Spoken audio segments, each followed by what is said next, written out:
Welcome back. It is the Buckmaster Show. Hope you're having a good Monday so far. The Monday we're so delighted on. Actually, we kind of do it usually the second Monday of each month, and it's one of my favorite segments because we can get such terrific information out to our listeners about something we're all very much aware of, and that's these scams that are going on so prevalent all over our society. Our monthly scam alert is presented by the Better Business Bureau of Southern Arizona and Tucson. Susann Miller is with us, the BBB Communication Manager. Always good to see you, Susann. Always good to see you, Bill. We are so happy to have BBB with us here in studio, and I know BBB and you and all of your colleagues care very much about scams because you don't want to get scammed. Let's put it like that. No, we don't want our community to get and scammed. You're about trust, so people turn to the BBB, like I like to say, kind of my logo in the Buckmaster Show, being all about trust, because I call myself Southern Arizona's most trusted voice, and I would say the BBB is Southern Arizona's most trusted consumer advocate. That's why it's such a great partnership, Bill. It is. So tell me about what BBB is doing to help folks with these scams, keep track of them. Well, scams are, in our opinion, the ultimate enemy of that trust. So con artists are unfairly competing with trustworthy businesses and undermining, the consumer confidence in a fair and ethical marketplace that we're trying to build. So just like you, Bill, BBB wants to see honest businesses succeed, and that's in everyone's best interest. So helping consumers distinguish a scam from a reputable business is and always has been an important part of what BBB does. And you've got this really, really very easy to use. It's called a BBB Scam Tracker, and you've put together pretty much kind of like an annual report on scams. So let's call it the 2016 BBB Scam Tracker Annual Risk Report. You've released that.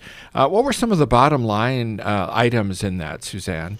Wow. Bottom line is hard to tell you because but it there's was a lot of critical information data in there. Yeah, a lot it's of critical. So much information that we are so excited about because Scam Tracker was in like a 1-year mark for us. I mean, we really had it going all throughout 2016, and so we were able to really pull layers of data from it. So basically, it's a crowdsourced online tool. I think you know that, for the public to report scams and learn about scams reported by others.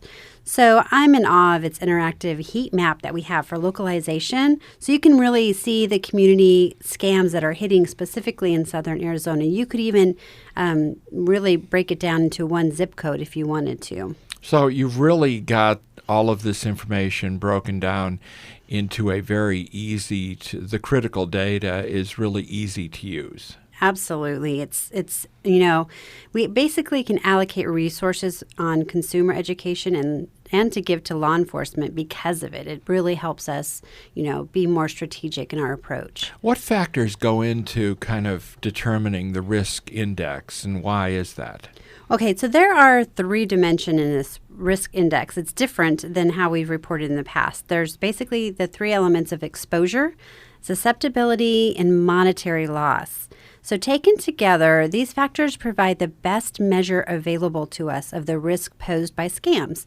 I mean, we know intuitively that a scam, like the tax scam, with millions of people targeted, but most detecting the con, because we're all pretty smart now about it, but it may do less harm overall than a rare scam that only a few people know about and are able to detect and avoid, especially if individual losses are high.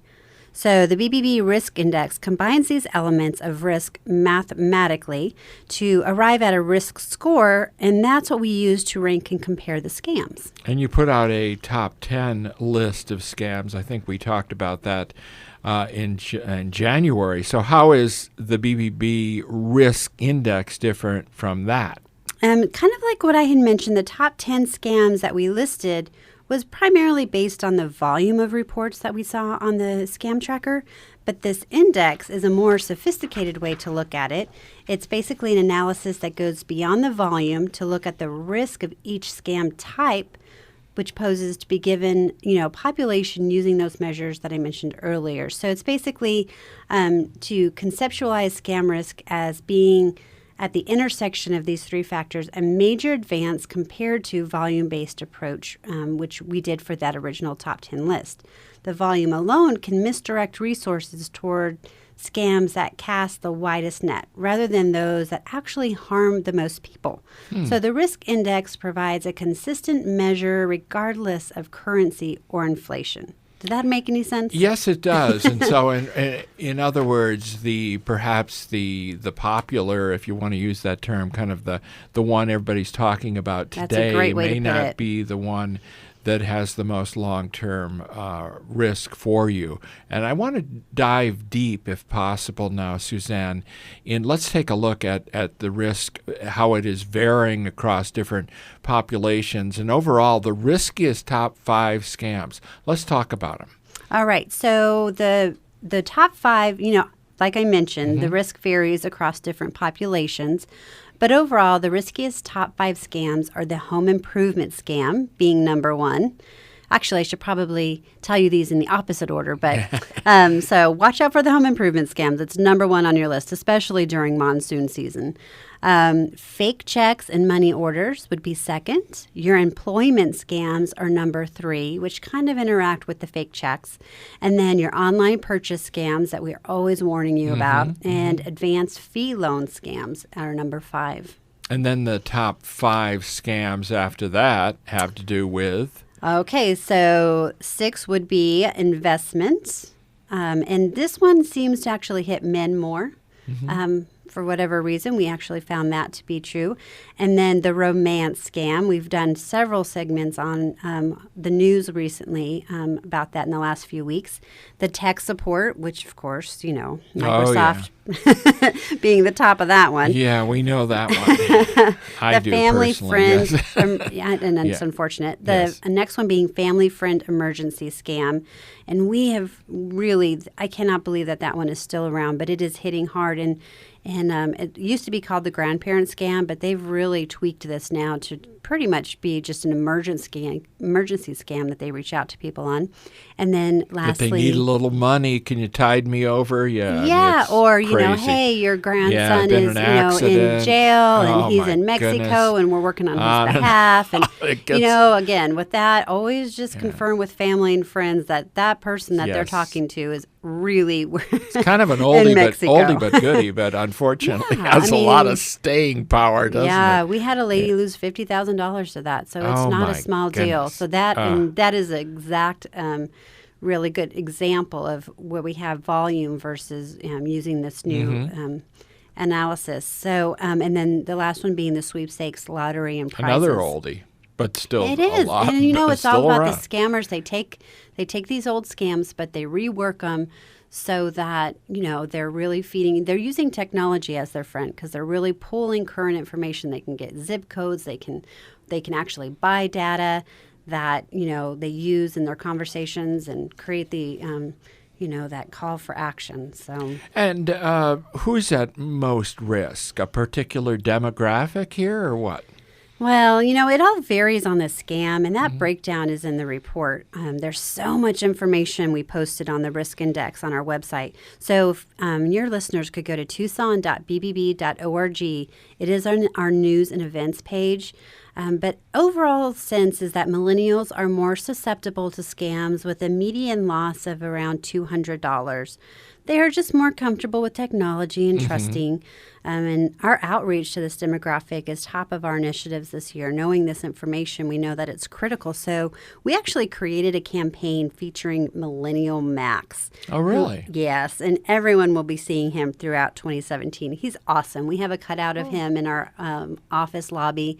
But he's really going to be, the face of our millennial campaign to really help millennials understand that they are at risk. All right. You've got a big event coming up April 7th.